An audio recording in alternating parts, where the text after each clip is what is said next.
British Advanced Pain Clinic, Noppimayam Surgery Duram. For appointments 9155515563. Gopimohan గారు ఒక రైటర్గా ఉన్నారు అంటే సో వరుస హిట్లు అనేది కూడా వచ్చేసింది. మ్యాక్సిమం సినిమా అయిపోయింది, రిలీజ్ అయిపోయింది, అయితే 2-3 రోజులు పార్టీ చేసుకునే వాళ్ళం. ఇంకంతే, ఇంకా అది అయిపోగానే విశ్వం మూవీ సక్సెస్ని ఎలా ఎంజాయ్ చేస్తున్నారు? సో మాకు ఈసారి బాగా ధైర్యం వచ్చింది, ఇంకా ఫుల్ లెంత్ కామెడీ చేస్తే నెక్స్ట్ సినిమా ఇంకా మరింత. ఎందుకు ఫుల్ లెంత్ కామెడీ అని అనుకుంటున్నారు? యాక్చువల్గా డీ రెడీ ఈ టైంలో ఫుల్ లెంత్ కామెడీలో స్టోరీ అనుకోవడం డిఫరెంట్, దాన్ని స్క్రీన్కి తగ్గట్టు ప్రజెంట్ చేయడం, ఒక స్క్రీన్ ప్లే రెడీ చేయడం అనేది వెరీ డిఫికల్ట్. కింగ్లో కొద్దిగా అది ఎక్కువైనాయేమో అనిపించింది. అంటే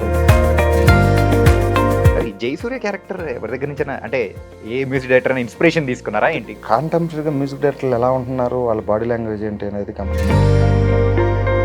రియాలిటీలో జరిగితే దాన్ని సినిమాలో చూస్తాం, కానీ సినిమాలో జరిగింది రియాలిటీలో ఇప్పుడు చూస్తున్నాం. ఇప్పుడు అనుకోకుండా మ్యూజిక్ డైరెక్టర్లు కూడా అలాగే బిహేవ్ చేస్తున్నారు.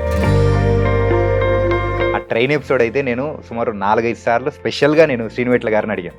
రియల్ టైం ఎక్స్పీరియన్స్ ఉంటేనే అవి రాయగలం. మీరు క్రియేట్ చేసిన కొన్ని క్యారెక్టర్స్, ఆ క్యారెక్టర్స్కి 100కి 200% న్యాయం చేసిన ఆర్టిస్టులు ఎవరన్నా మీకు అనిపించిన వాళ్ళు ఎవరన్నా? లేదు, అంటే ఒకళ్ళ గురించి అలా అనకూడదు కానండి. అంటే డీ సినిమా టైంలో కూడా కొన్ని ఇబ్బందులు అనేది కూడా ఎదురయ్యాయి, బాగా ఎదురైంది. సక్సెస్ అనేది కూడా ఎవరికీ లేదు. ఆ మూవీతో ఒక్కసారిగా అందరు సక్సెస్ ట్రాక్ ఎక్కేశారు. నచ్చింది, ఆ క్యారెక్టర్లు ఎంజాయ్ చేశారు. మేము అక్కడికి వెళ్తే అక్కడ నన్ను ఇన్వాల్వ్ చేయకుండా రావు గారు అంటుండేవారు.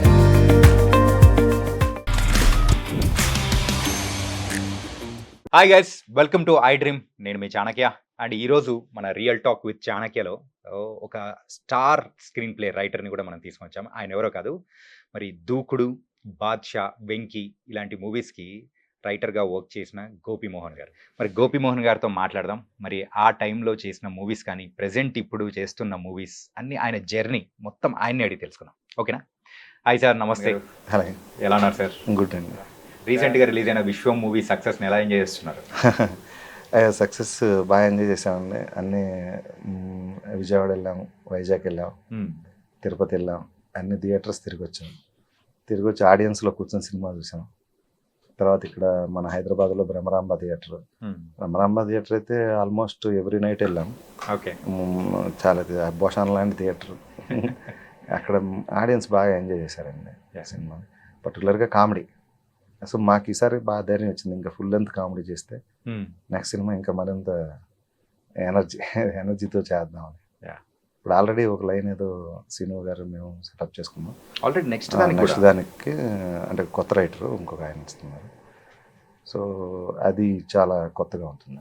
ఫుల్ లెంత్ కామెడీతో ఈసారి ఇంకా కడుపుబ్బ నవ్వించబోతున్నారు. ఫుల్ లెంత్, ఇంకా వేరే కామెడీ తప్ప వేరేది ఏమనుకోవట్లేదు. ఇంకా అంటే ఎందుకు ఫుల్ లెంత్ కామెడీ అని అనుకుంటున్నారు? అంటే ప్రేక్షకుల పంతా మారిపోయిందనా? అలా ఏం లేదండి. మేము యాక్చువల్గా డీ రెడీ ఈ టైంలో ఫుల్ లెంత్ కామెడీలే చేసాం కదా. ఆ తర్వాత దూకుడు దగ్గర నుండి కొంచెం యాక్షన్ మిక్సప్ చేస్తూ, హీరో ఇమేజ్లు మిక్సప్ చేస్తూ అలా చేసాం. మళ్ళీ ఎందుకో ఒక ఇప్పుడున్న ఆడియన్స్కి ఫుల్ లెంత్ కామెడీ చూడాలనే మూడ్లో ఉన్నారనే ఫీలింగ్ వల్ల సో మేము కూడా అలాంటిది ఒకటి అటెంప్ట్ ఫుల్గా చేయాలని చాలా రోజులు అనుకుంటున్నాం. ఇప్పుడు దానికి తగ్గట్టుగా దొరికింది, చేద్దామని. ఇండస్ట్రీలో గత 20 సంవత్సరాలుగా ఒక స్టార్ స్క్రీన్ ప్లే రైటర్గా కూడా అయితే కొనసాగుతున్నారు. సో మీకు ఎలా అనిపిస్తుంది సార్?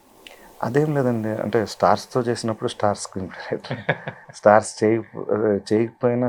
చేయకపోయినా మనం నేనైతే నా ఎఫర్ట్స్ అన్నిటిలోనూ పెట్టాలని అండి. నేను పెద్ద డైరెక్టర్ ఏమనుకుంటున్నాడు వాళ్ళకి తగ్గట్టుగా నేను వర్క్ చేయాలని అనుకుంటాను ఇప్పుడు. ఎందుకంటే నేను ఆ స్టార్ గ్రూవ్లోకి వెళ్ళిపోతే ట్రెండ్స్ మారిపోతూ ఉంటాయండి. స్టార్స్కి వాళ్ళ ఇమేజ్లు బట్టి కొన్ని మారుతుంటాయి. ఏదో ఒక సినిమా వచ్చినప్పుడు, ఇప్పుడు ఒక్కడున్నప్పుడు ఒక స్టైల్ ఉంటుంది మహేష్ బాబుకి, పోగురు ఉన్నప్పుడు ఒక స్టైల్ ఉంటుంది, దూకుడు ఉన్నప్పుడు ఒక స్టైల్ ఉంటుంది. సో ఎవ్రీ 3-4 ఇయర్స్కి వాళ్ళ ఇమేజ్ అవన్నీ మారుతూ ఉంటాయి. సో మేమేమనుకుంటామంటే స్క్రిప్ట్ బలంగా వెళ్దామని. అంటే ఒకప్పుడు క్యారెక్టర్స్ మీరు చూస్తే అన్నీ అలా బలంగా పెట్టుకుని వెళ్దాం అనేది ఉండేదండి మాకు.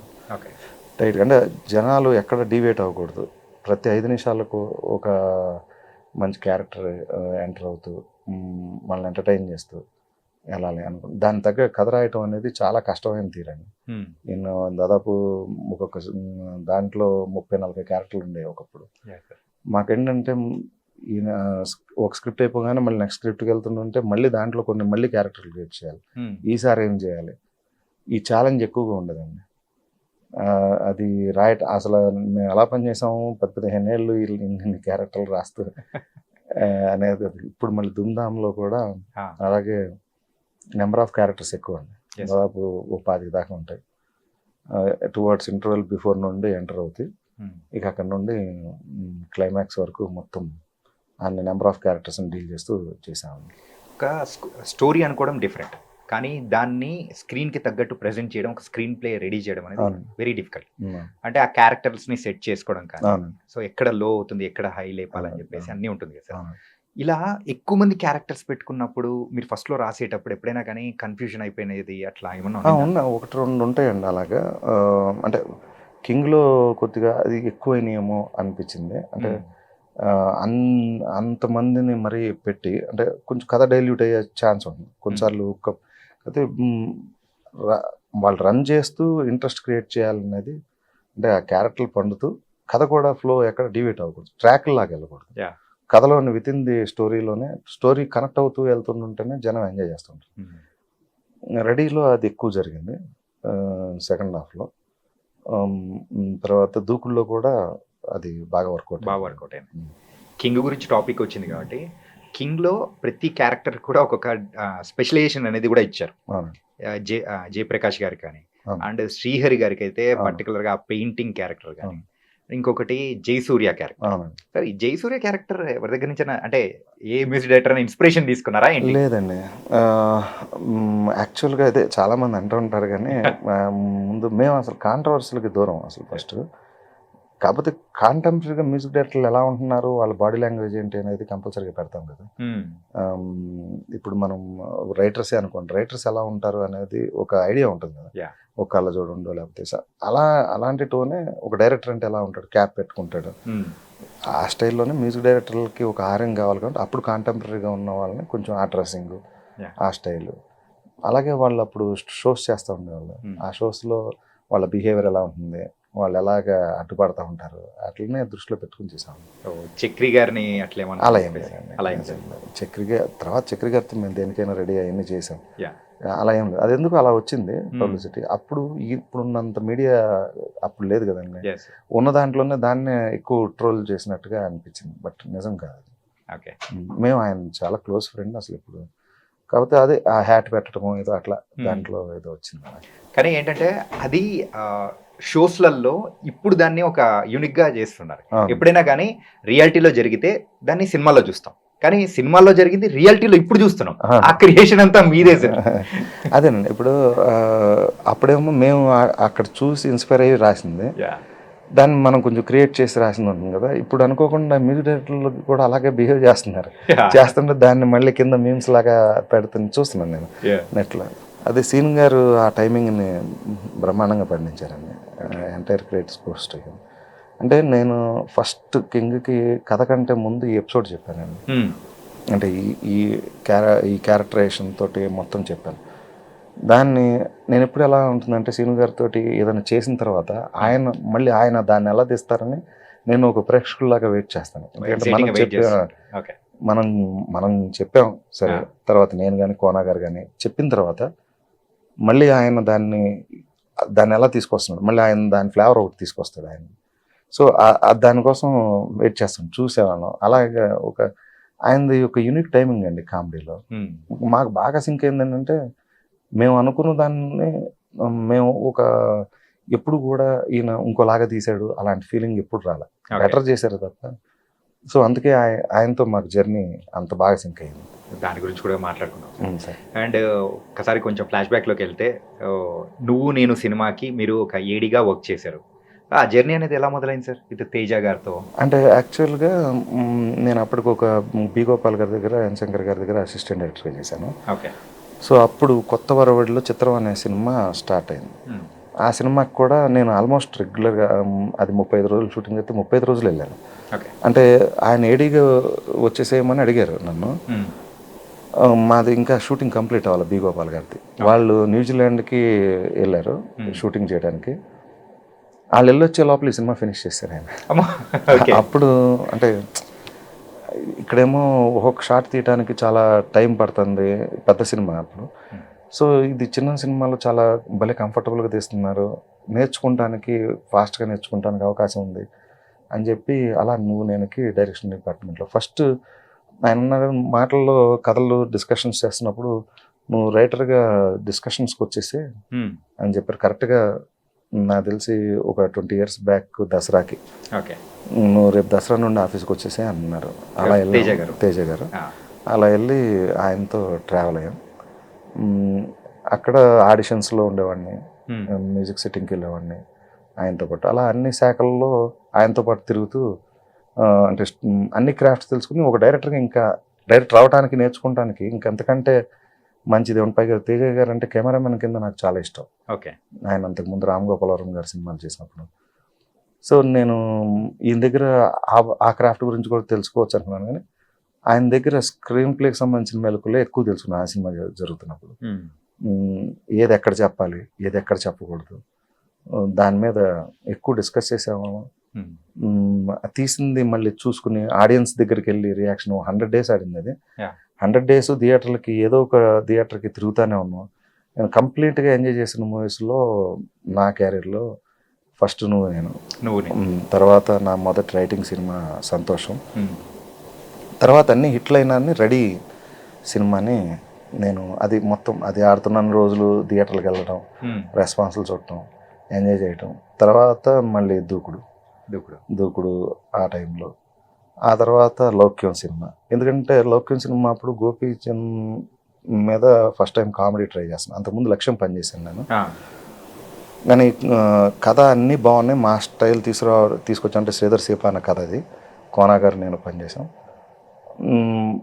పక్కన ఛాలెంజెస్ చాలా ఉన్నాయి. ఓ పక్కన పెద్ద హీరోల సినిమా, రవితేజ సినిమా ఉంది, మహేష్ బాబు గారి సినిమా ఉంది, నెక్స్ట్ రామ్ చరణ్ గారి సినిమా ఉంది. ఇంతమంది సినిమాల మధ్యలో పడుతుంది.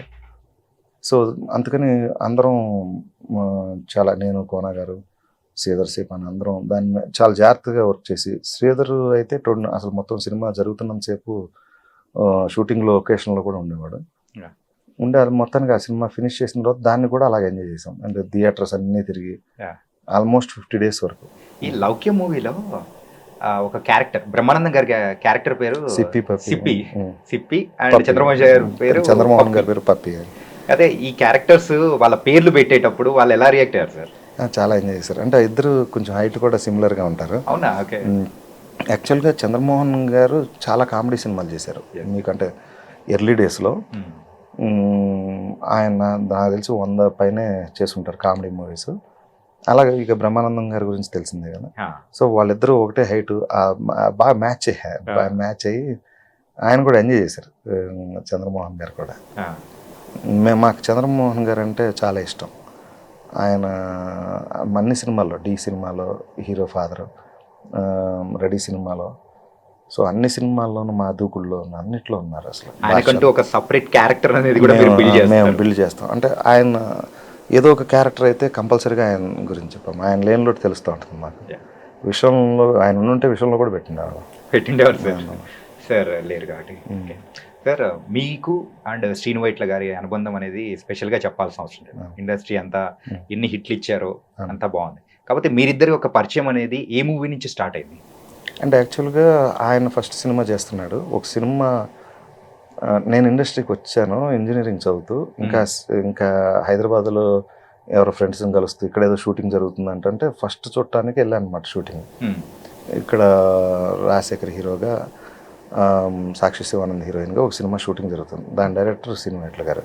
ఓకే. సో నేను క్రౌడ్లో నుంచుని ఆయన ఎలా తీస్తున్నాడు ఏంటనేది చూశాను అనమాట.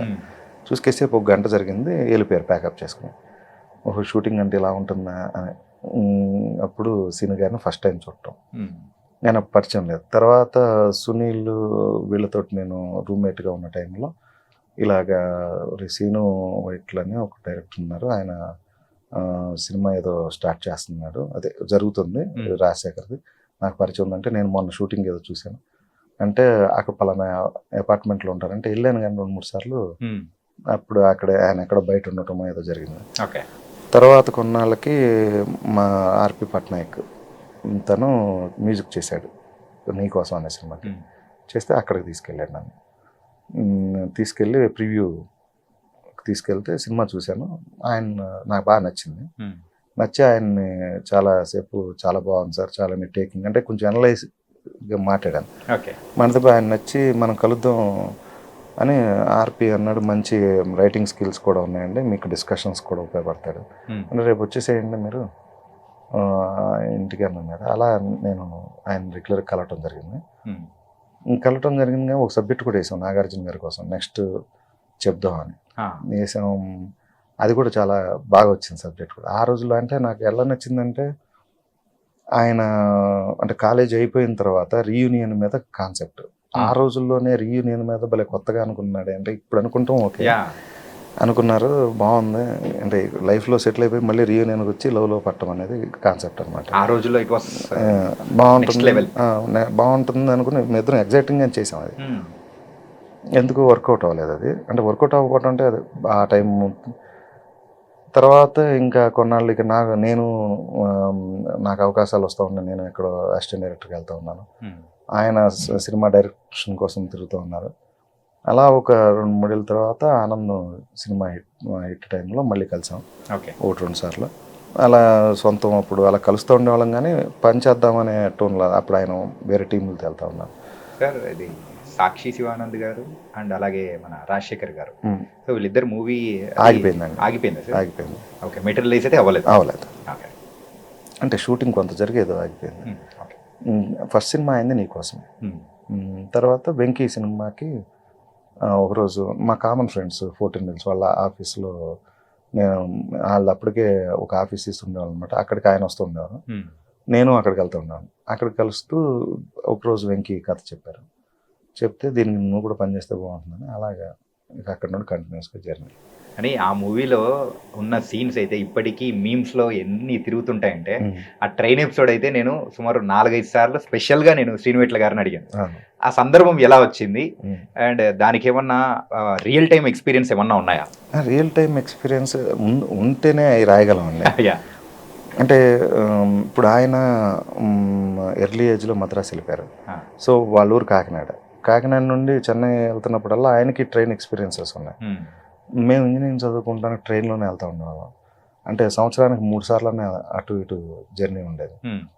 ఇక్కడ నుండి 24 hours జర్నీ. అక్కడ నేను బెల్గాంలో చదువుకున్నాను. సో చదువుకున్నప్పుడు మరి ఆ ట్రైన్ ఎక్స్పీరియన్స్ జర్నీ, అమ్మాయిలకి లైన్ వేసుకుంటాం ఆ ఏజ్ అలా అప్పుడు.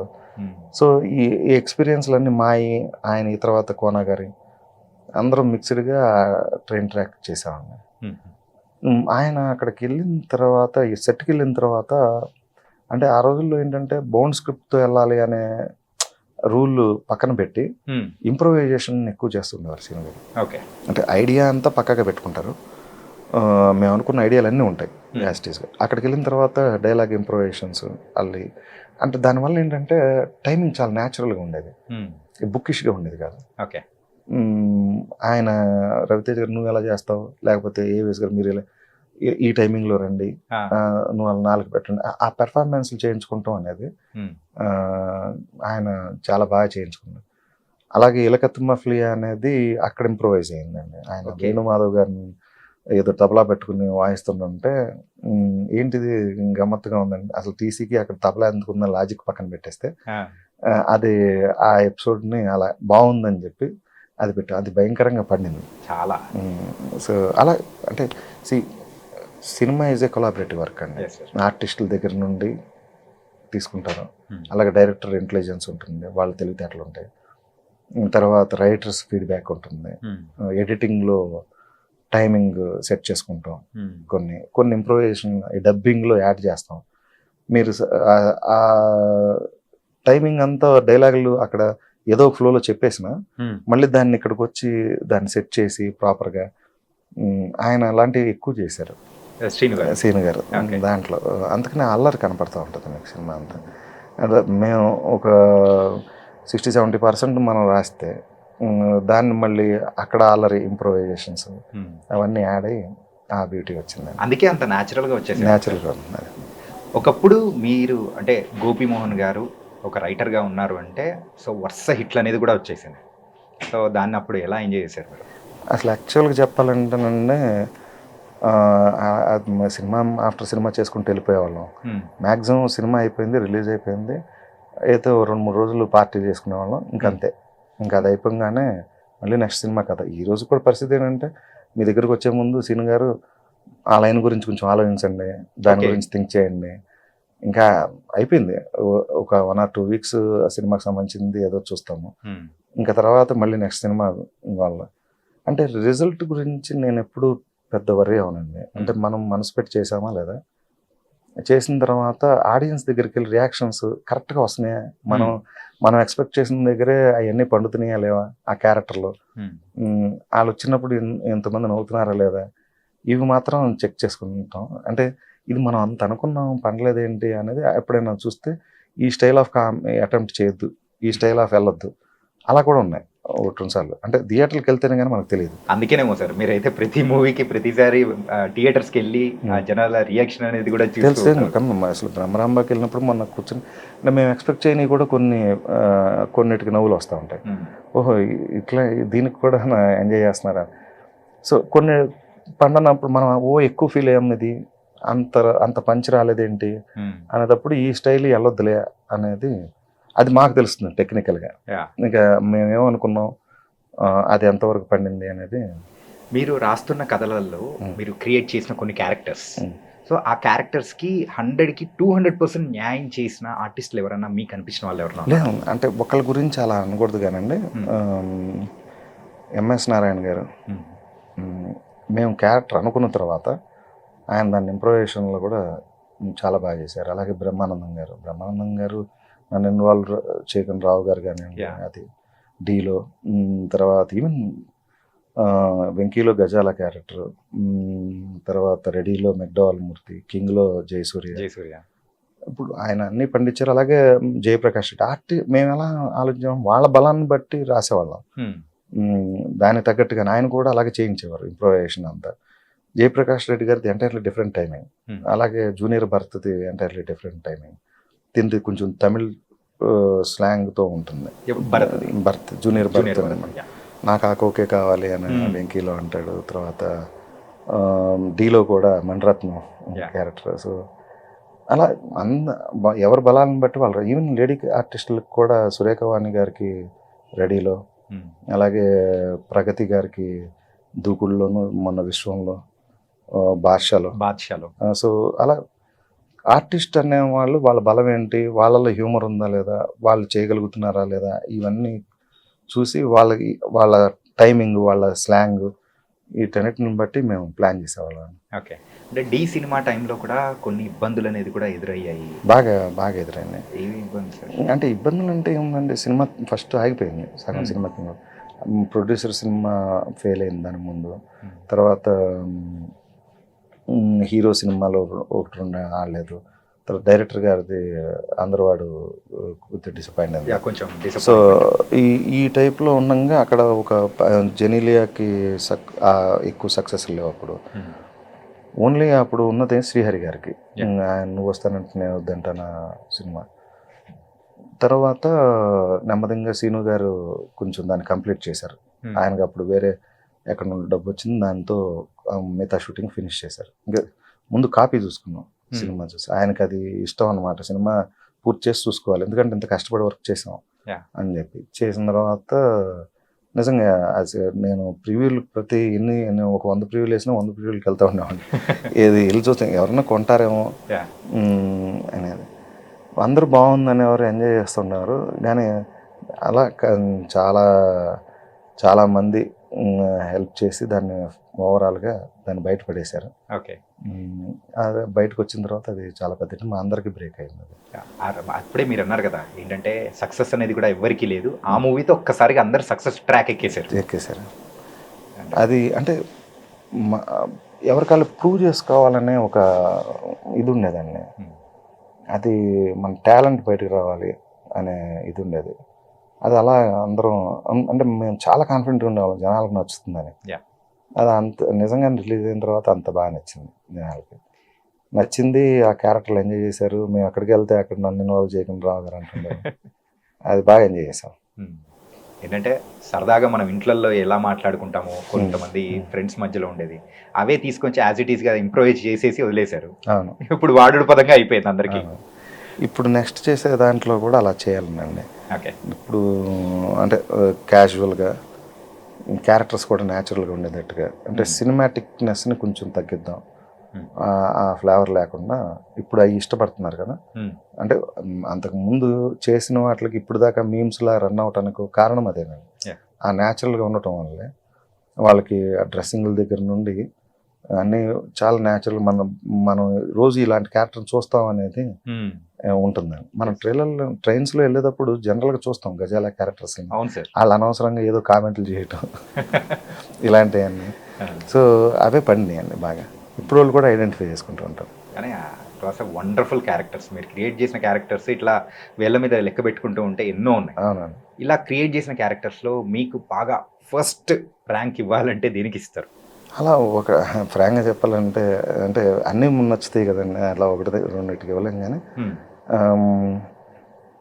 లాస్ట్ మినిట్లో యాడ్ చేసిన క్యారెక్టర్స్ అండి ఇవి. అంటే సినిమా స్క్రిప్ట్ కూడా అయిపోయిన తర్వాత ఏదో వెళ్తుంది ఈ సినిమాకి అని దుబాయ్ సీన్లో 5 star Salman Raj character add చేసాం. అంటే సినిమా కూడా షూటింగ్ ఆల్మోస్ట్ ఇంకొక వారం 10 రోజులే ఉంది. ఎడిటింగ్ రెస్ట్లు అన్నీ చూసుకున్న తర్వాత ఏదో సెకండ్ హాఫ్లో ఏదో కామెడీ వెళ్తుంది అనే అనిపించింది మాకు.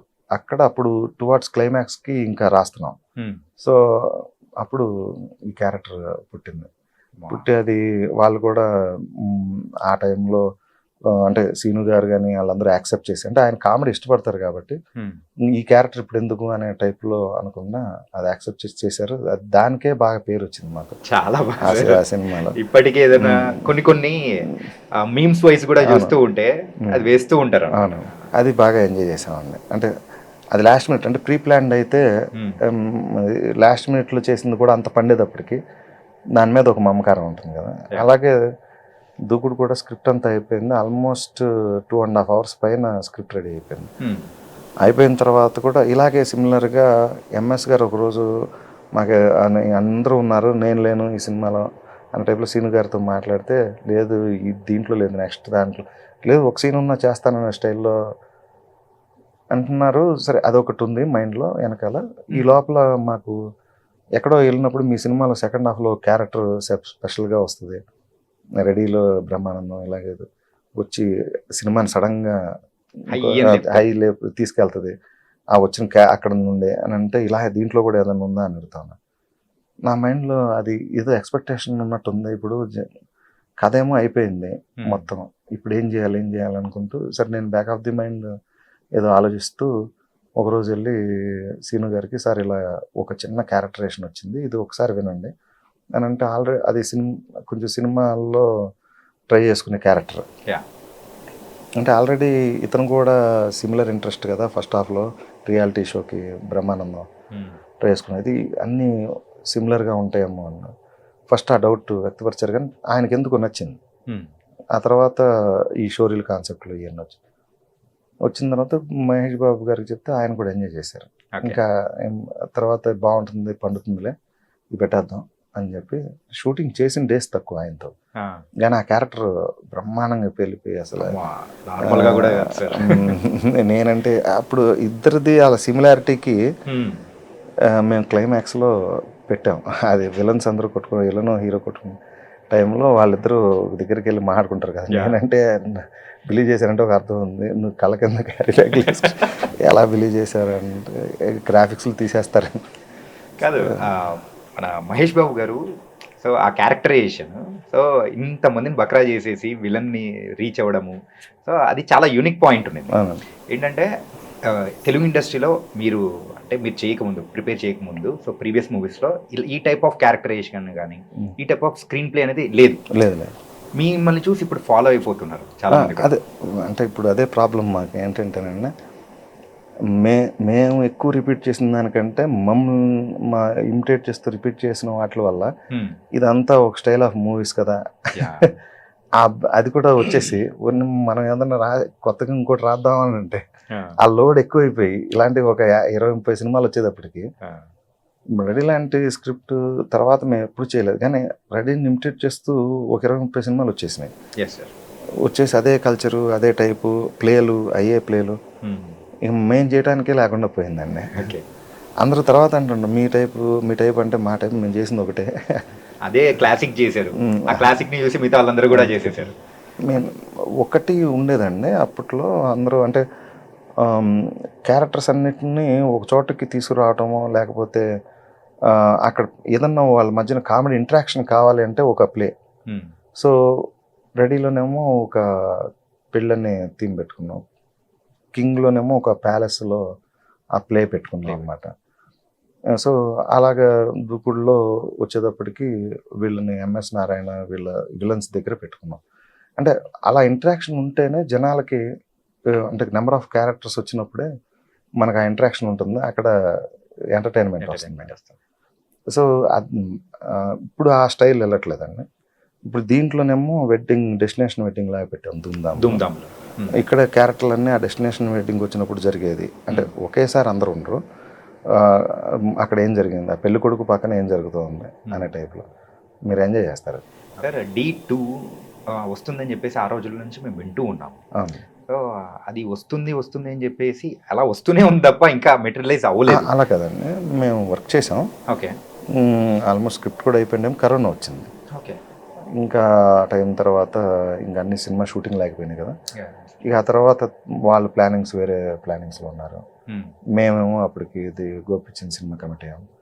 సో ఇక అది ఇట్లా వచ్చేసాం అనమాట. ఓకే, అది ముందుగానే ఒక 3-4 years బ్యాక్ చేసినాయి కదా. ఇప్పుడు మళ్ళీ ఆ స్క్రిప్ట్ని కొంచెం రీరైట్ చేయాలంటే వచ్చే ఆలోచన ఏమైనా ఉందా సార్? మంచి విష్ణు గారు అడగడం కానీ అలా అంటే ప్రస్తుతానికి ఏం లేదంటే డీర్ చేయాలంటే మెయిన్గా శ్రీహరి లాంటి ఆయన శ్రీహరి గారు లాంటి క్యారెక్టర్ ఒకటి ఉన్నప్పుడే ఆ D2 ఫ్లేవర్ వస్తుంది, లేకపోతే దానితో కంపారిజన్ వచ్చి ఇది వీక్ అయిపోయే అవకాశం ఉంటుంది. కానీ స్క్రిప్ట్గా అయితే చేసాము, దానికి ఆ ఆర్టిస్టులు అలాంటి ఆర్టిస్టులు పడాలి సార్. మీ మూవీస్లో శ్రీహరి గారికి ఒక స్పెషల్ క్యారెక్టరైజేషన్ అంటే మెయిన్ క్యారెక్టరైజేషనే ఉండేది. సో ఆయనకి తగ్గట్టు క్యారెక్టరైజేషన్ అన్నీ రాసేవారు. ఆయన అంటే కాలం చేసిన తర్వాత ఆయన లేని లోటు కానీ ఆయనను భర్తీ చేసే నటుడు కానీ ఎవరన్నా దొరికారంటారా? తెలుగులో లేరండి. తెలుగులో లేరు అంటే ఆయన స్లాంగ్, ఆయన హ్యూమర్ ఎంత ఫెరోషియస్గా కనిపిస్తాడో అంత హ్యూమర్ ఉంటుంది ఆయన. ఆ బ్లెండ్ చాలా లేతల్ బ్లెండ్ అండి, వెరీ రేర్. ఎంత సివియర్ చేసి ఇమ్మీడియట్గా నవ్వించేయటం. మీరు కింగ్లో ఆయన క్యారెక్టరేషన్లో అదే ఉంటుంది, ఎంత ఫోర్స్గా ఉంటాడో ఇమ్మీడియట్గా అంతే కమెడియన్ టోన్, అంటే ఆ ఫీల్ ఉంటుంది. చాలా మంచి ఆర్టిస్ట్ అండి ఆయన. ఓకే, చాలా మంచి ఆర్టిస్ట్, నిజంగానే మిస్ అవుతున్నాం. అలాగే బాద్షా మూవీ గురించి కూడా మనం మాట్లాడుకోవాలి. ఎన్టీఆర్ గారితో వర్కింగ్, ఆ మూవీ టైంలలో డిఫరెంట్ క్యారెక్టరైజేషన్స్ అండ్ మీరు అన్నట్టే మీ స్టైల్ ఆఫ్లో స్టేజ్ మీద డ్యాన్స్, ఈ ఐడియా అవుతుంది సార్, అది కూడా చాలా బాగా వెళ్ళింది అనమాట. స్టేజ్ మీద డ్యాన్సులది ఐడియా నాదేనండి. అది ఎలా చేసామంటే, అంటే ఒక ఐటెం లాగా ఏదో చేయాలి, అంటే సీనియర్ ఎన్టీఆర్కి ఒక ట్రిబ్యూట్ లాగా ఇవ్వాలనేది నా మనసులో ఉన్న ఫీలింగ్ అండి. ఎందుకంటే జూనియర్ ఎన్టీఆర్ గారు చేస్తున్నారు, ఎన్టీఆర్ గారు. సో దానికి ఆయన ఎన్టీఆర్ సాంగ్లు చేస్తే బాగుంటుంది అనేది అలా ఒక కాన్సెప్ట్ డిజైన్ చేసాం. అది మళ్ళీ కథలో ఉండాలి. సో సంగీత్ ఆల్రెడీ రెడీలో చేసాం, దీంట్లో ఇంకొక స్టైల్ ఏదో చేయాలి అని చెప్పి అలా ఒక డిజైన్ చేసాం. అది కూడా లేడీస్తో డ్యాన్స్ చేయించడం, అవి ఆ కాన్సెప్ట్. అంటే అలా నాజర్ డ్యాన్స్ చేద్దాం అని అనుకుంటాం ఆ ప్రోగ్రాంలో, లేడీస్ తిరగబట్టడం, అప్పుడు లేడీసే ఎన్టీఆర్తో డ్యాన్స్ అంటే అలా ఒక యూనిక్ ఒక ఆలోచించి పెట్టాం అనమాట. అది బాగా పండిందండి. పద్మనాభ సింహ అదే నార్మల్ క్యారెక్టరైజేషన్ కాదు సార్. ఆ పద్మనాభ సింహ క్యారెక్టరైజేషన్ చెప్పే డైలాగు ఏదో తెలుగు హీరో చెప్పిన డైలాగ్ నుంచి తీసుకున్నారు అని చెప్పేసి ఆ రోజుల్లో మనం విన్నాం. సో అది ఎంతవరకు ట్రూ అండ్ ఆ క్యారెక్టరైజేషన్ క్రియేట్ చేయడానికి మొత్తం క్యారెక్టరైజేషన్ కదండి, ఎక్కడో ఆ ఫైర్ ఇస్ ద ఫైర్, అది ఆ ఒకటే చిన్నది ఎక్కడో చూసింది దాన్ని కొంచెం చేసాం కానీ, బట్ మిగతాదంతా కొత్తగానే చేసాం. అంటే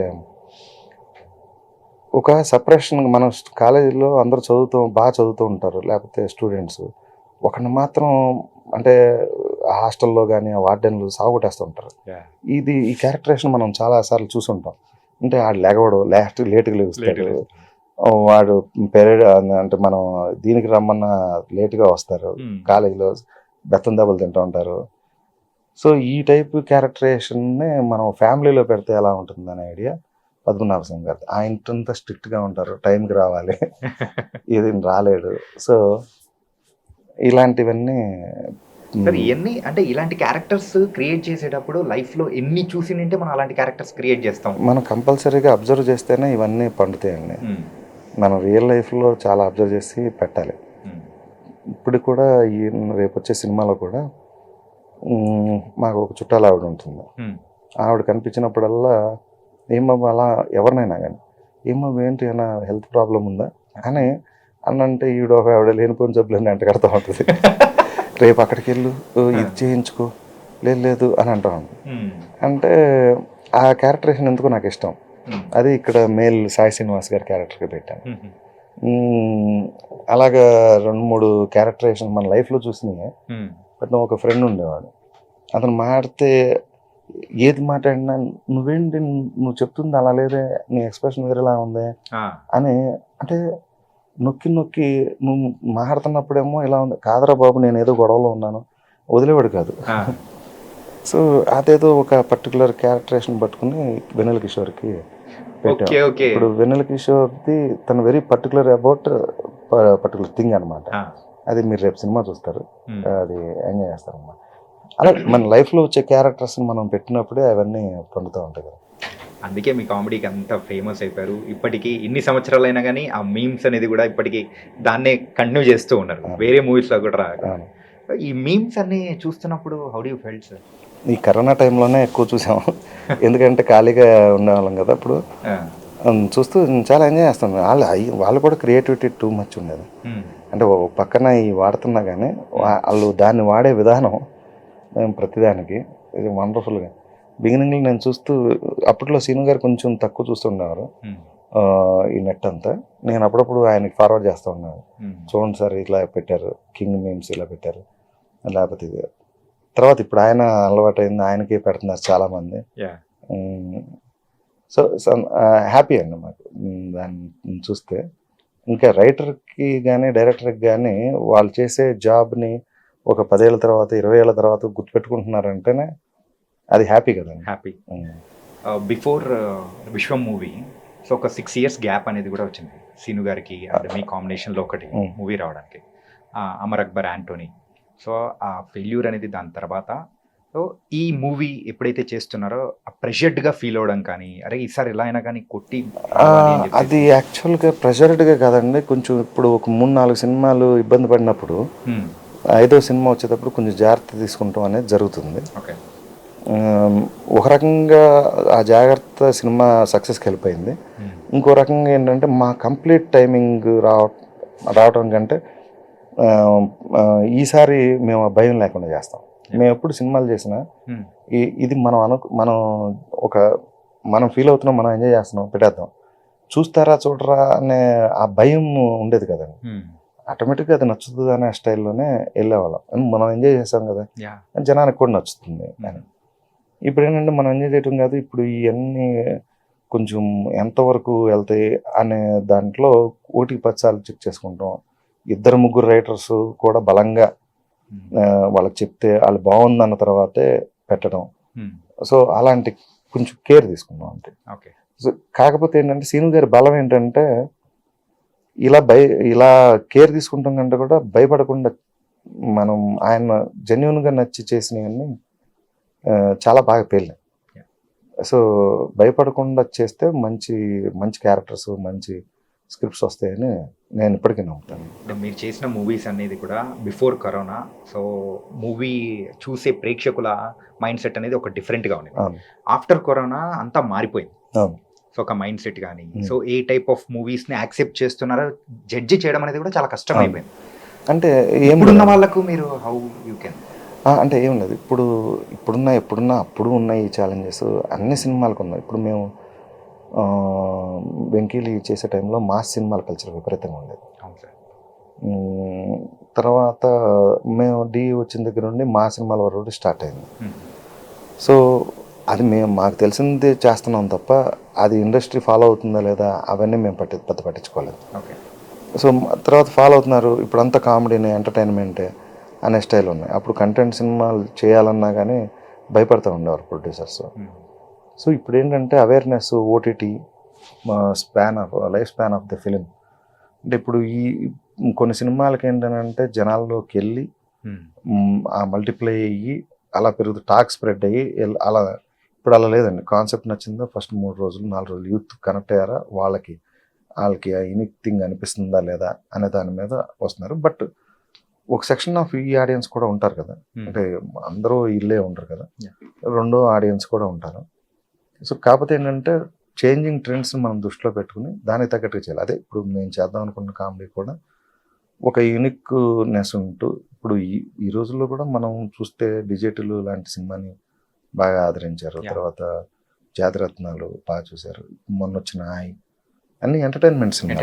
అంటే అది ఎక్కడ మేము చేయలేమనే స్టైల్ అలా ఏమి ఉండదు కదా. మ్యాడ్ సినిమా చూశాను, దాంట్లో కూడా క్యారెక్టరేషన్స్ కానీ అవన్నీ మా సినిమాలు ఎలా నచ్చాయో మాకు ఆ సినిమాలు చూస్తే అలాగే నచ్చుతున్నాయి.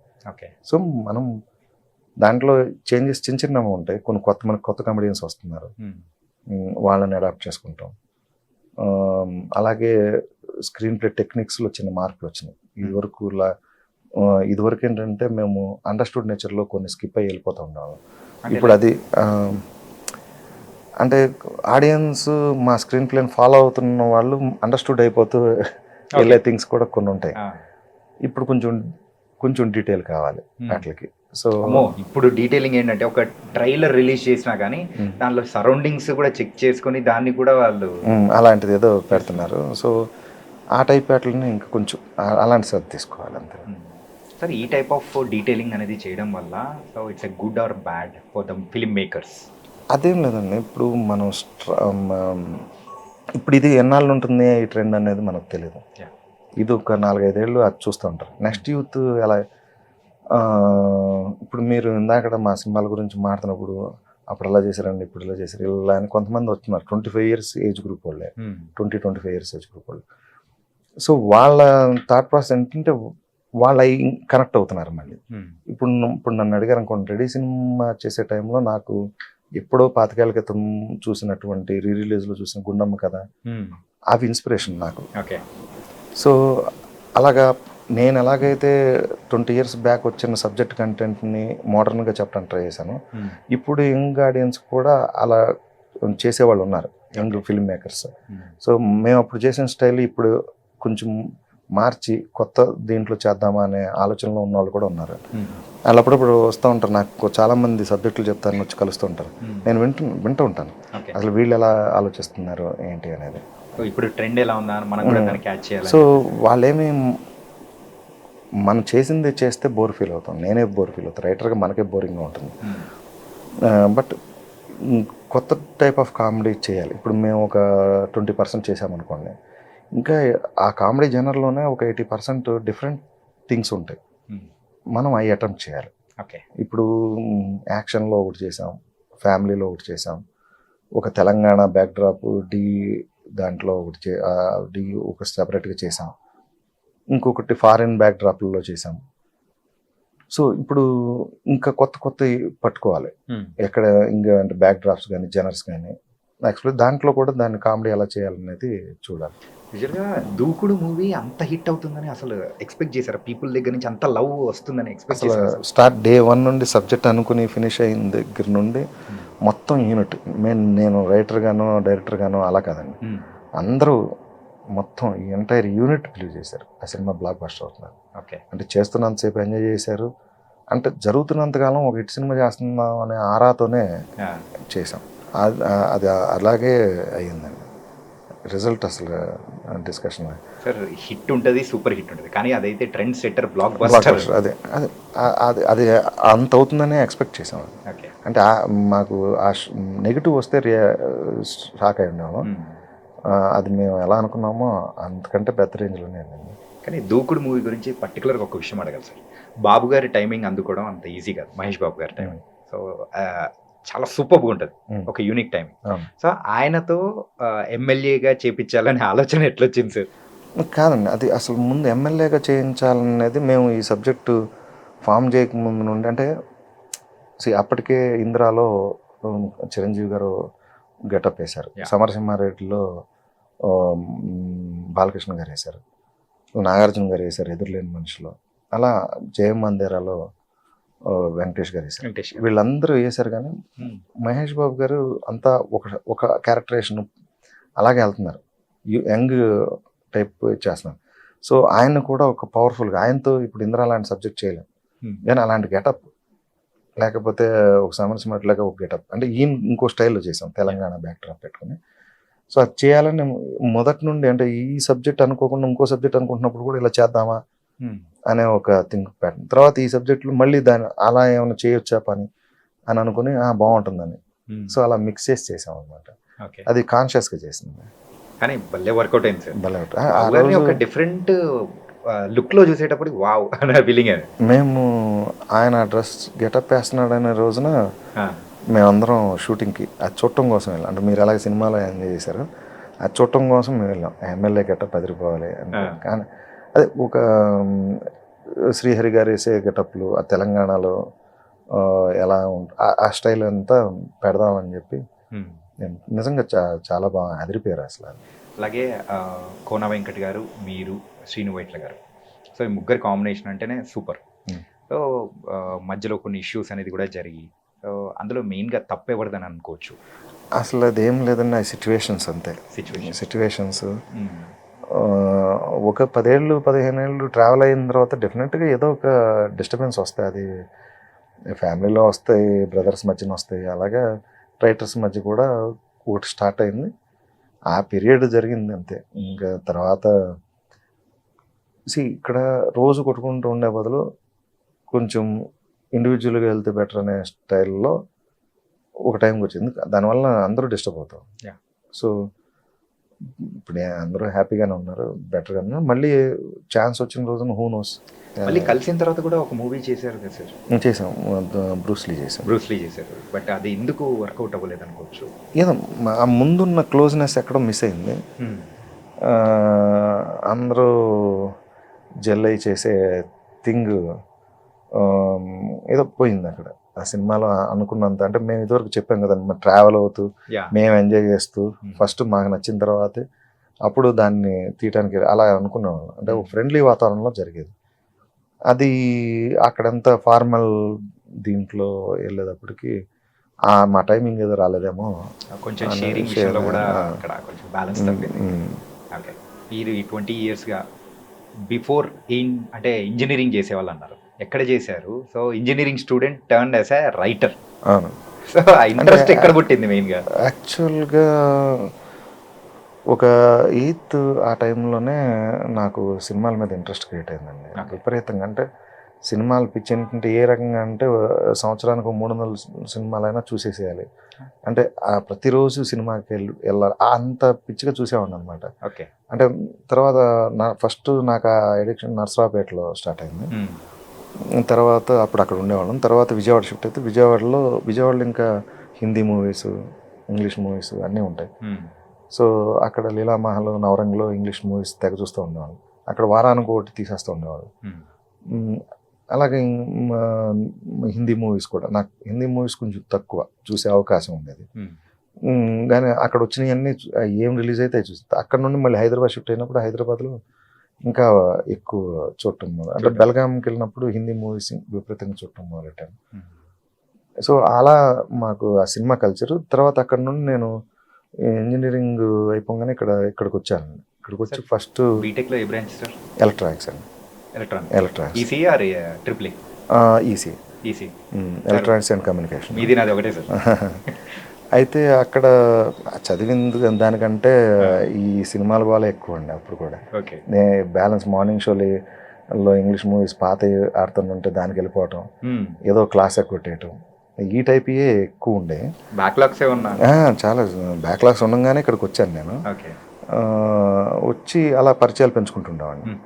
పెంచుకుంటూ మళ్ళీ ఎగ్జామ్స్కి వెళ్తూ అలా నా 2 years. అంటే అప్పుడు డిసైడ్ అయ్యాం పక్కాగా ఈ సినిమా ఫీల్డ్లోకి వెళ్ళిపోవాలి.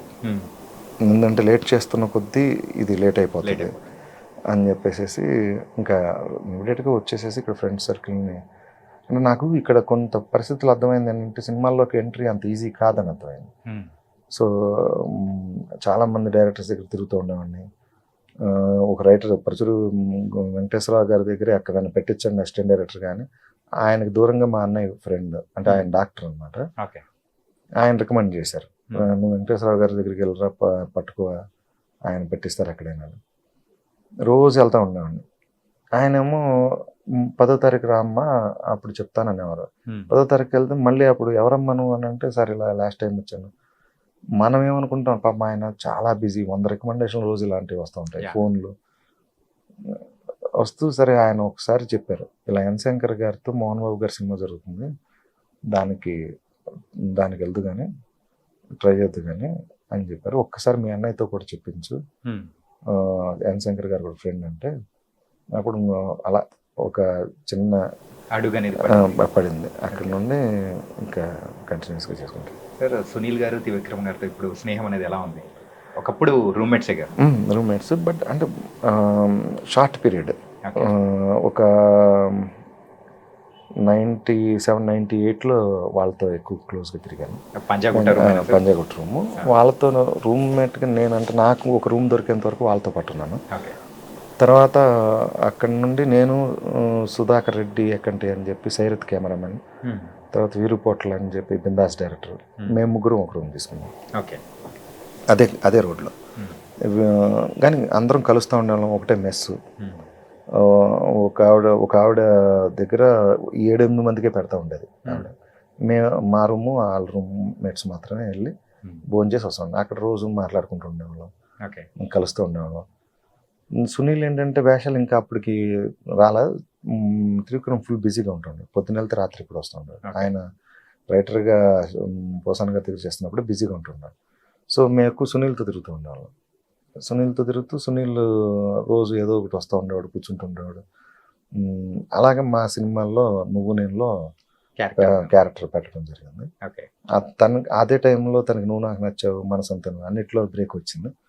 ఇక ఇవన్నీ సినిమాలు ఆడిన తర్వాత సంతోషం చేసాం అది. అలా మా ఫ్రెండ్షిప్ అలా జరుగుతూ ఉండేది. సునీల్ ఇప్పటికీ రెగ్యులర్గా టచ్లో ఉంటూ ఉంటాడు. ఆర్పి పట్నాయక్ బాగా క్లోజ్గా మా ఫ్యామిలీ ఫ్రెండ్స్ లాగా, మా ఇంటి దగ్గరలోనే ఉంటాడు, రెగ్యులర్గా మాట్లాడుతాం వాట్సాప్లో.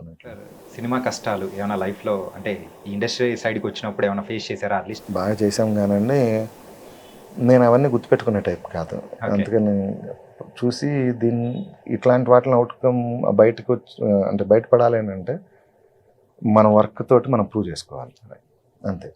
ఇంకా అంటే మనం పనికిరాము అని అనుకుంటారు, అది మనం వాళ్ళ బియాండ్ అనేది మనం ప్రూవ్ చేయాలి అంతే. సో వాళ్ళకి తెలియదు కదా మన ట్రూ టాలెంట్ ఏంటనేది, సో మనమే ప్రూవ్ చేసుకోవాలి. ప్రస్తుతానికి ఇంకా ప్రూవ్ చేసుకోవాలి. ఆకలే ఇంకా మేము, అంటే మీ దగ్గర నుంచి ఆ బోల్డ్ అని క్యారెక్టర్స్ అనేది కూడా ఎంటర్టైన్ చేస్తున్నా. అంటే ఇది కూడా నా మనసుకు ఎక్కువ తీసుకుంటానికి ఇష్టపడినండి, ఎందుకంటే ఇవన్నీ మేము క్రియేట్ చేసాము, ఇది తీసుకుంటే మన హెడ్కి మళ్ళీ కొత్త క్యారెక్టర్లకి అదే టైప్ కాస్ట్ అవటం అలా ఏదైనా జరిగే అవకాశం ఉంటుందని నా ఫీలింగ్. అందుకని నా ఆలోచన ఏంటంటే, నేను ఎప్పుడు ఏదైనా చదవటం లేకపోతే అబ్జర్వ్ చేయటం, పీపుల్ని కలవటం, ఇంటరాక్ట్ అవ్వటానికి ఎక్కువ ఇష్టపడతాను. ఏదైనా కొత్త క్యారెక్టరేషన్ నాకు తగులుతుందా అనే దానికి వెళ్తూ ఉంటాను. సో ఇది నా ఓన్ బ్రెయినే కదండి, పీపుల్ నుండి ఇన్స్పైర్ అవుతాం, రియల్ లైఫ్ నుండి. కానీ అబ్జర్వేషన్ ఆల్సో వెరీ ఇంపార్టెంట్. అవునండి, అది మీరు అబ్జర్వ్ చేశారు కాబట్టి ద క్రియేషన్ అనేది కూడా అలా వచ్చింది. అది మనం ఎక్కువగా ఫ్రెండ్స్ తోటి ఇప్పుడు ఈ మధ్యన యంగ్ జనరేషన్ కిడ్స్తో కూడా అంటే వాళ్ళతో కూడా తిరగాలి మనం, నెక్స్ట్ జనరేషన్ వాళ్ళతో కూడా. వాళ్ళు ఏవో కొన్ని అనుకుంటుంటారు, సో వాళ్ళ ఆలోచనల దగ్గరగా మనం వెళ్ళాలి. వెళ్ళినప్పుడే మనం వాళ్ళకి తగ్గ క్యారెక్టర్లు, వాళ్ళకి నచ్చే క్యారెక్టర్లు రాయగలం. మీరు స్క్రీన్ ప్లే రైటర్గా అండ్ స్టోరీ రైటర్గా ఇలా అన్నీ మనం చూసాము, కాకపోతే ఎందుకు డైరెక్షన్ అనేది కూడా ఎందుకు చేయలేదు? చేసే ఆలోచన ఉంది, 1-2 ప్రయత్నాలు చేశాను. అప్పుడేదో బడ్జెట్లు సెట్ అవ్వక ఆల్మోస్ట్ ఓకే అనుకున్నప్పుడు ప్రొడ్యూసర్ బ్యాక్అవుట్ అవ్వటం, లేకపోతే ఇలాంటివి జరిగింది. మొన్న లాస్ట్గా జరిగింది అయితే కరోనా టైంలో శర్వానంద్ గారికి ఆల్మోస్ట్ ఓకే. ఇక ప్రొడ్యూసర్ని సెట్ చేద్దామని అనుకుంటున్న టైంలో కరోనా వచ్చి థియేటర్లు క్లోజ్ చేసి, ఇంకా ఆ టైంలో ఎంత బడ్జెట్ పెడితే ఎంత వస్తుంది అనేది తెలియని పొజిషన్. సో తన మూవీస్ అన్నీ తను ఒప్పుకున్న 2-3 మూవీస్ కొంచెం డిలే అవ్వటం. సో ఈ టైంలో నేను కూడా ఇంకా రైటర్గా కూడా టైం అప్పటికే 2-3 ఏళ్ళు టైం డిలే అయిపోయింది. కరోనా దెబ్బకి ఇంకో 2 ఏళ్ళు. సో అందుకని విశ్వము ఇవి కమిట్ అయ్యి ధూమ్ధామ్, ఇప్పుడు ఆర్కా మీడియా వాళ్ళది, ఓకే, ఈ 3 సినిమాలు ఆల్మోస్ట్ 2 సంవత్సరాల నుంచి జరుగుతున్నాయి. ఆర్కా మీడియా వాళ్ళది కూడా మంచి supernatural entertainment period back డ్రాప్లో జరుగుతుంది. చాలా మంచి స్క్రిప్ట్ అది. సార్ మీ దగ్గర నుంచి ఎక్కువగా ఎంటర్టైనర్సే ఎక్స్పెక్ట్ చేస్తున్నాము, అదే అవే కాకుండా వేరేనా అంటే మీ పంతాకు డిఫరెంట్గా ఉన్నట్టు ఎక్స్పెక్ట్ చేసాము. అంటే నేను సొంతంగా కథలు రాసినవి తక్కువ, ఎందుకంటే ఒక మార్క్ వచ్చిన తర్వాత ఎప్పుడు మన ఆ మార్కులోనే ఎక్కువ అడుగుతూ ఉంటారు. మనం చెప్పినా గుర్తుపడతారు, ఇది వర్కౌట్ అవుతుందా అనే భయం ఉంటుంది. సో నేనేమనుకున్నానంటే 1-2 ప్రయత్నాలు చేశాను అలాంటి కొత్త స్క్రిప్ట్లు అవన్నీ తీసుకెళ్ళి, ఇవి మనం డైరెక్షన్ చేసుకుంటా చెప్తే బెటరు. ఇప్పుడు రైటర్గా నేను చెప్తా అన్నప్పుడు వాళ్ళు ఎంతసేపు ఎంటర్టైన్మెంటే ఎక్కువ ఎక్స్పెక్ట్ చేస్తున్నారు అనేది.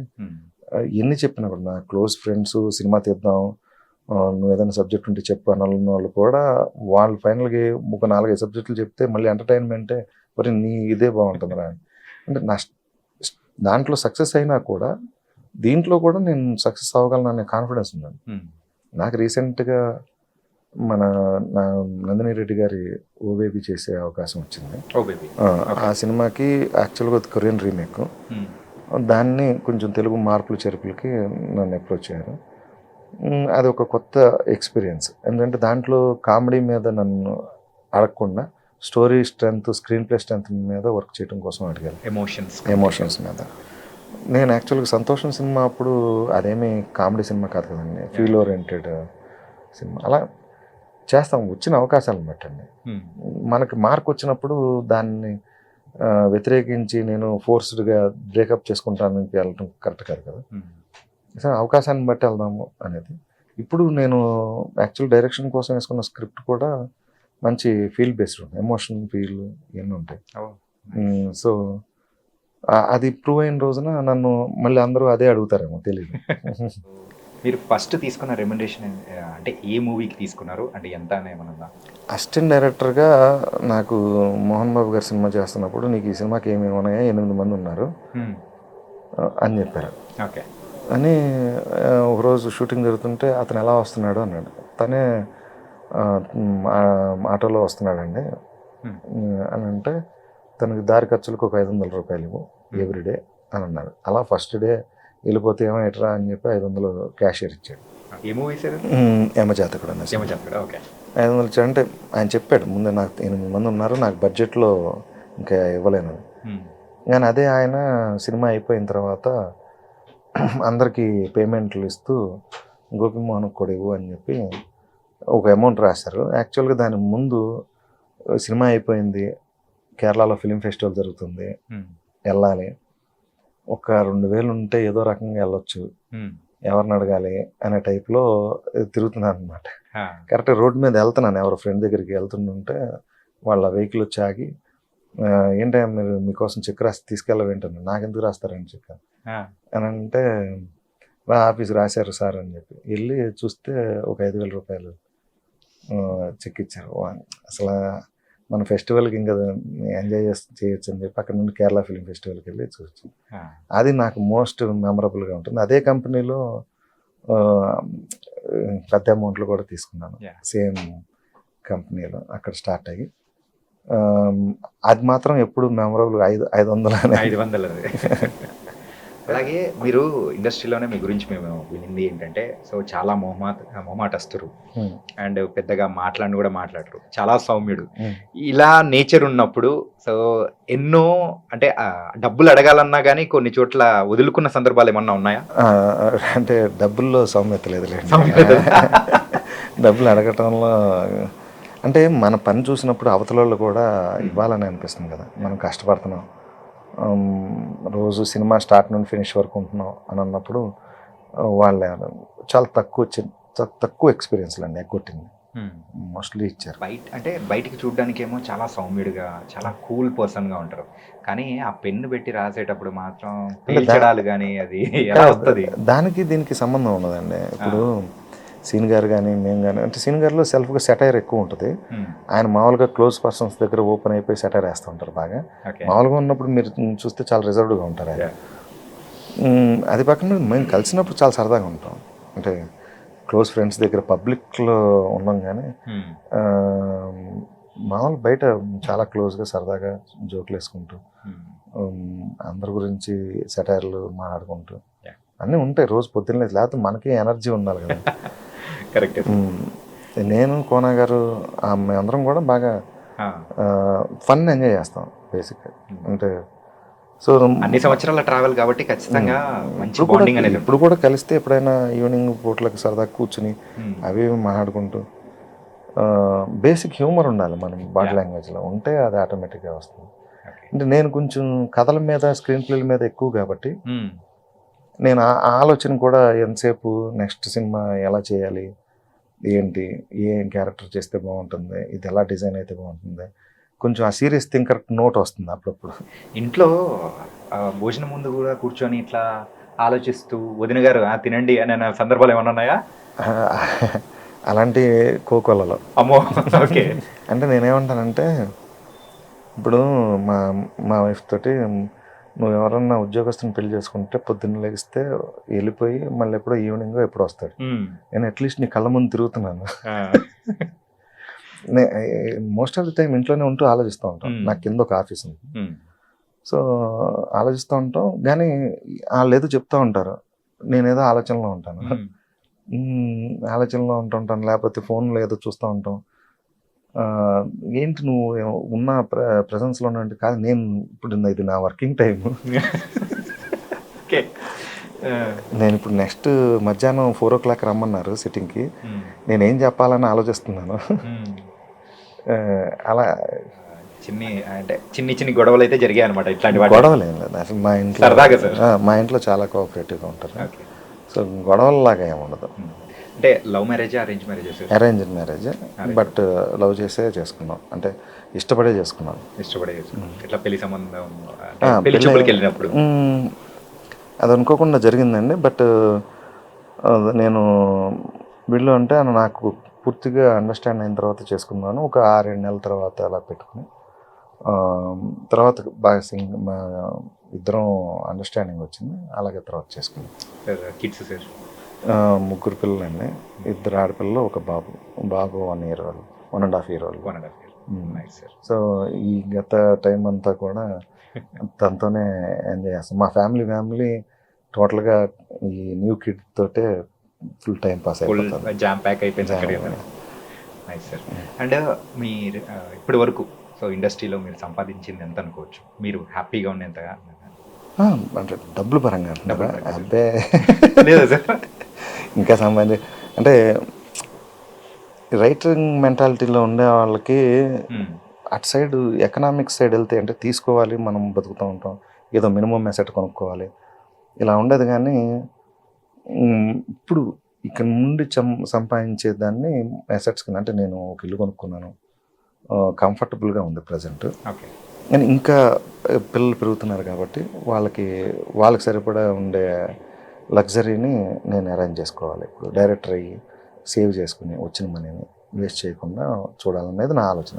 మీతో పాటు రైటర్స్గా ఉన్న వాళ్ళు ఆ టైంలో స్టార్ట్ చేసిన వాళ్ళందరూ ఈ పర్టికులర్ డైరెక్షన్ అనేది కూడా ఎక్కేశారు. అది ఇండివిజువల్ అండి.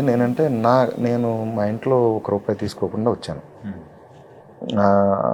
వచ్చినప్పుడు నేనే సెల్ఫ్గా అన్నీ అరేంజ్ చేసుకుని వెళ్తున్నప్పుడు నేను అది బ్యాలెన్స్డ్గా వెళ్తున్నాను. ఒక 1 year పాటు ట్రై చేసుకునేవాడిని డైరెక్షన్. అవుతుంది, రావట్లేదు అని అనుకుంటే ఇమ్మీడియట్గా నా రైటింగ్లో ఏదైతే ముద్ర ఉందో అది పోకూడదని కంటిన్యూ చేస్తున్నాను. సో అలా చేస్తేనే ఇప్పుడు పెళ్ళి కూడా అయింది, ఫ్యామిలీ ఉంది, ఉన్నప్పుడు చిత్తుపుత్తులాగా వెళ్ళిపోకూడదు. వాళ్ళకి ఏంటంటే ఇప్పుడు రైటర్స్గా వచ్చిన వాళ్ళు వెళ్ళారు అంటే అవకాశం వచ్చినప్పుడు ఎవరైనా వెళ్తారు. నాకు అలాంటి సాలిడ్ అవకాశం వచ్చినప్పుడు వెళ్ళాలనే ఉంది. అదే 1-2 హ్యాపెన్ అవునప్పుడు మళ్ళీ ఇమ్మీడియట్గా రైటింగ్ సైడే వచ్చాను.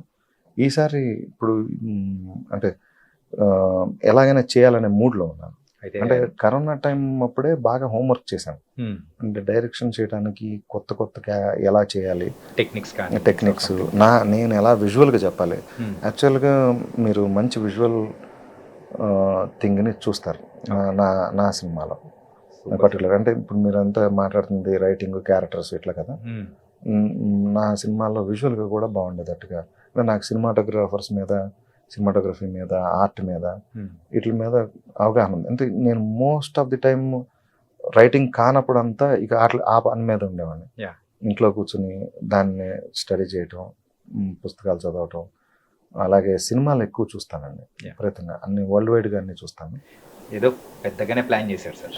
లేదండి, స్టేబుల్గా ఉండాలని ప్లాన్ చేశాను. కాదు, ఆ కాన్సెప్ట్ కానీ ఏదో విజువల్ వండర్గా కూడా ఉండాలనుకున్నాను. అంటే విజువల్ ఉండంటే సింపుల్ కదే, దాన్ని నేను విజువల్గా బాగా చెప్తాను. మీరు బాగా ఐ ఫిస్ట్గా చెప్పారు అనే స్టైల్కి తీసుకెళ్ళాలనేది నా మీ మార్క్ అనేది చూపించాలనేది అంతే.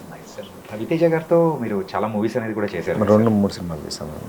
రవితేజ గారితో చేసిన మూవీస్లలో అప్పుడు ఒక డిఫరెంట్ అనేది ఉండేది, అండ్ టైమింగ్ కానీ హిట్స్ కానీ అన్ని everything.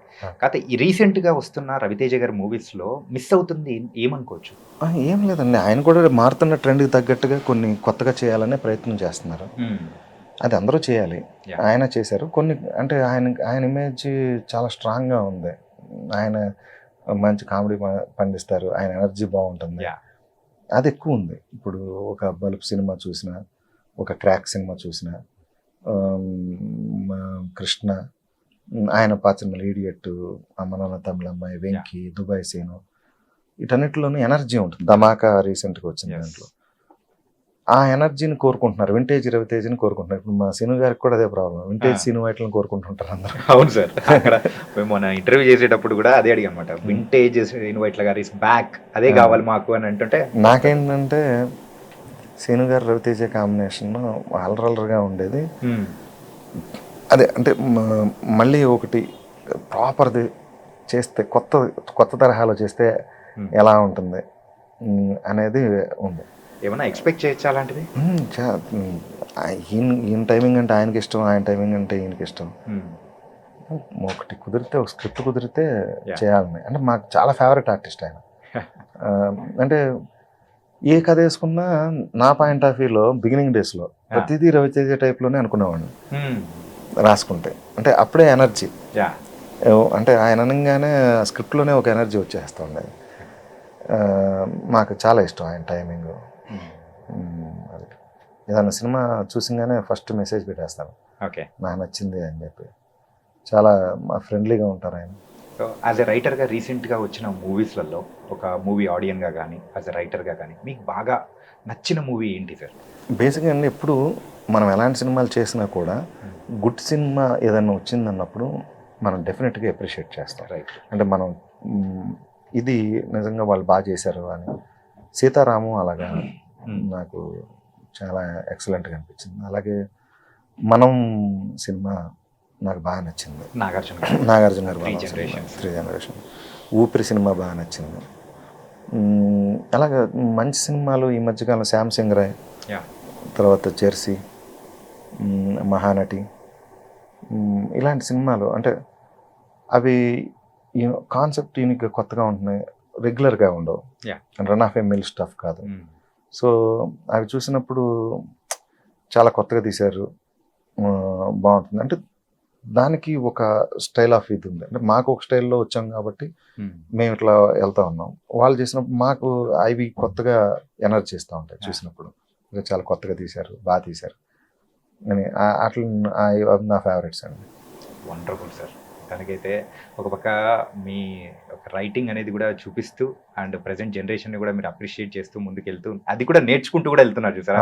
It was very very nice sir. అంటే నేను ఇండస్ట్రీకి వద్దాం అనుకున్నప్పుడు నేను అలా చేయాలనే ఉద్దేశంతో వచ్చాను. ఓకే సార్, అవకాశాలు కొన్నిసార్లు దొరుకుతాయి, కొన్నిసార్లు దొరకదు. కానీ నేను ఉన్నదాన్ని ఎలా వాడుకోవాలి అని చెప్పి వెళ్ళాను. ఇప్పుడు నాకు వచ్చిన అవకాశం దశరథ్తో పనిచేసే అవకాశం వచ్చింది, అప్పుడు సంతోషం. తేజ గారితో పనిచేసినప్పుడు నేను చేశాను. ఇప్పుడు వెంకీ, సీను గారితో వచ్చింది. అప్పుడు ఏంటంటే కొంచెం రెగ్యులర్గా సినిమాలు చేసుకుంటూ వెళ్ళాలంటే సీను గారు కమర్షియల్గా సక్సెస్ అయ్యారు అప్పుడు. సో ఆయనతో ట్రావెల్ అయితే నాకు రెగ్యులర్గా అంటే సినిమాలు చేస్తూ నాకు ఇష్టం సినిమాల్లో ఉండటం. ఇప్పుడు కూడా నేను అలా అడాప్ట్ అయ్యి కంటిన్యూస్గా నాకు ఎనర్జీ ఉన్నంత వరకు సినిమాలే చేయాలనేది. ఎందుకంటే ఎప్పుడో 8th క్లాస్ దగ్గర నుండి అలవాటైన ఆ సినిమా వీవింగ్, సినిమాల గురించి మాట్లాడుకుంటాం, అది బ్లడ్లో ఉండిపోయింది ఇప్పుడు. సో ఇన్బిల్ట్ అది చేస్తూ ఉండాలి ఎవరితో అయినా కానీ. ఇప్పుడు అందుకని కొత్త సినిమాలు చూసినా కానీ దాంట్లో ఏ పాయింట్ కనెక్ట్ అవుతుంది, ఎక్కడ వాళ్ళు హై పాయింట్ తీసుకున్నారు, దేని మీద బ్యాంక్ అయ్యారు, ఈ కథను చెప్పిన విధానం ఫస్ట్ హాఫ్ ఎలా ఉంది, సెకండ్ హాఫ్ ఎక్కడ కనెక్ట్ అయ్యారు, ఇవన్నీ నాకు ఒక రకంగా ఐ లెసన్స్ అనుకోవాలి. అండ్ ఇప్పుడు మరి November 8th కూడా సో మీరు స్టోరీ అందించిన మూవీ ధూమ్ధామ్ వచ్చేస్తుంది. అది ఎలా ఎంటర్టైన్ చేయబోతుంది అనుకోవచ్చు? అంటే గొప్పగా ఇదని కథ కానండి, నేను ఒక గంట ప్లే ఉన్న కథ ఒకటి అనుకున్నాను. ఆ ప్లే ఎలాగైనా జనాలకు చెప్పాలి. ఒక పెళ్లిలో జరిగినటువంటి ఒక ధూమ్ధామ్ మ్యాటర్, అక్కడ క్యారెక్టర్స్ ఇవి చెప్పాలి. దీనికి సరే మనకి ఇలా రామ్ కుమార్ గారు వచ్చి అడిగారు చేతన్తో ఒక మంచి ఎంటర్టైన్మెంట్ సినిమా ఇలా ఉందనుకుని చెప్పినప్పుడు వాళ్ళు చాలా బాగుందండి, ఇది బాగుంది, ఇది మీకు కరెక్ట్గా ఆలోచించారు, ఇలా ఫ్యామిలీ అందరూ ఎంజాయ్ చేసే స్టైల్ ఆఫ్ మూవీ వచ్చి చాలా కాలం అయింది, చేద్దామని చెప్పారు. సో అలాగే దాంట్లో వెన్నెల కిషోర్, తర్వాత రమణ రాజు గారు, గోపరాజు రమణ గారు, సాయి కుమార్ గారు, అందరూ మంచి స్టార్ క్యాస్ట్నే పెట్టారు. బెనర్జీ గారు ఉన్నారు, వినయ్ వర్మ గారు ఉన్నారు, సాయి శ్రీనివాస్ గారు, గిరిధర్, ఈ క్యారెక్టర్స్ అన్నీ ఆల్మోస్ట్ 90% పొందుతాయండి. మీరు చూస్తే మీరు బాగా ఎంజాయ్ చేస్తారు.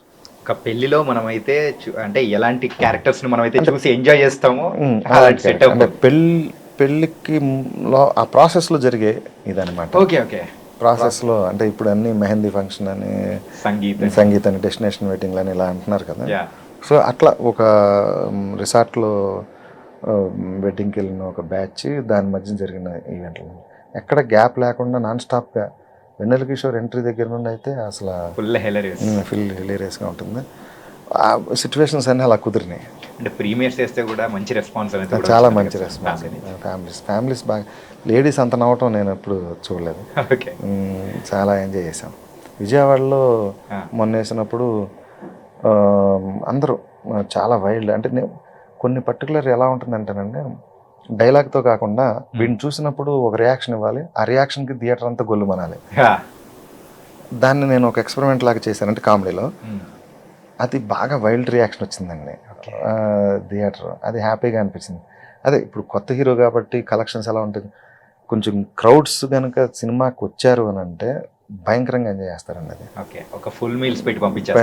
అసలు మంగ్లీ సాంగ్ ఆ టైంకి వచ్చేటప్పటికే చాలా హై వచ్చేసింది సినిమాకి. అందరు చూసిన వాళ్ళందరూ అదే ఫీల్ అయ్యారు. అది మీరు కూడా రేపు చూసి చెప్పండి. Thank you so much sir. Golden విషయాలు అండ్ మీ జర్నీ ఇవన్నీ కూడా మాతో షేర్ చేసుకున్నందుకు thank you so much. Thank you అండి. గైస్, మరి గోపీమోహన్ గారి యొక్క జర్నీ అనేది కూడా మనం చూసాం కదా. గోల్డెన్ మూవీస్ అనేది కూడా ఎలా ఆ క్యారెక్టర్స్ని క్రియేట్ చేశారు అనేది కూడా చాలా చక్కగా వివరించారు. సో మరో ఇంటర్వ్యూతో మళ్ళీ కలుద్దాం. అంతవరకు take care. This is your Chanakya.